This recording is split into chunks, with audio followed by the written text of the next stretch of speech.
Qatar की एक अदालत ने भारतीय नौसेना के 8 पूर्व नौसैनिकों को मौत की सजा सुनाई है। इस फैसले से भारत हैरान है, स्तब्ध है, क्योंकि ये फैसला आने के बाद भारतीय एजेंसियां और विदेश मंत्रालय ये कोशिश कर रहा है कि इस पूरे मामले पर कैसे आगे बढ़ा जा सके, क्योंकि जिस तरह से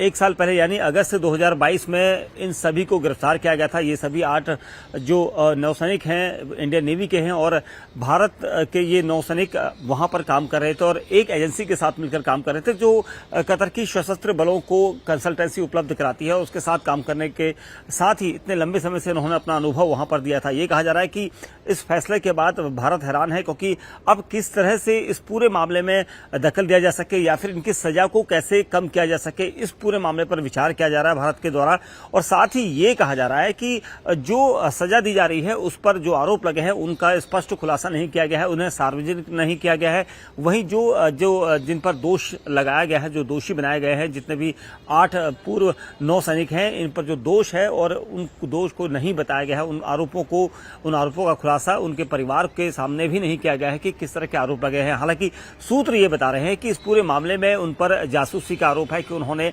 जासूसी की है, जिसके बाद कतर की जो अदालत है उसने इस पूरे मामले पर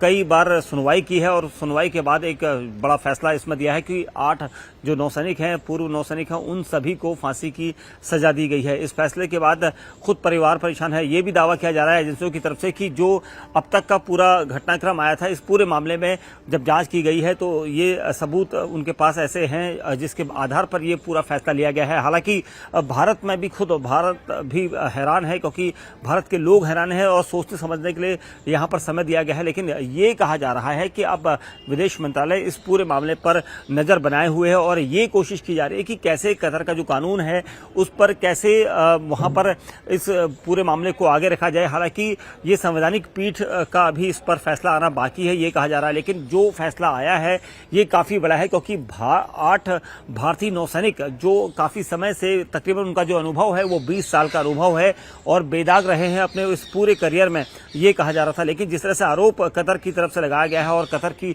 अदालत में जिस तरह के सबूत पेश किए गए थे उन सबूतों के आधार पर इस फैसले को दिया गया है, जिसके बाद अब भारत ये कोशिश कर रहा है कि कतर के इस कानून के मुताबिक और उसके साथ चलते हुए किस तरह से इनकी सजा पर आगे की कार्रवाई की जा सके, बहस की जा सके, या फिर इस पूरे मामले पर सरकार से अनुरोध किया जा सके कि क्या उनकी सजा कम होगी या उनके इस फांसी के फैसले को खत्म किया जा सकेगा। और इसको लेकर यहाँ पर ये कोशिश कतर के प्रशासन, कतर की जो सरकार है उससे बात करने की यहाँ पर कोशिश की जा रही है।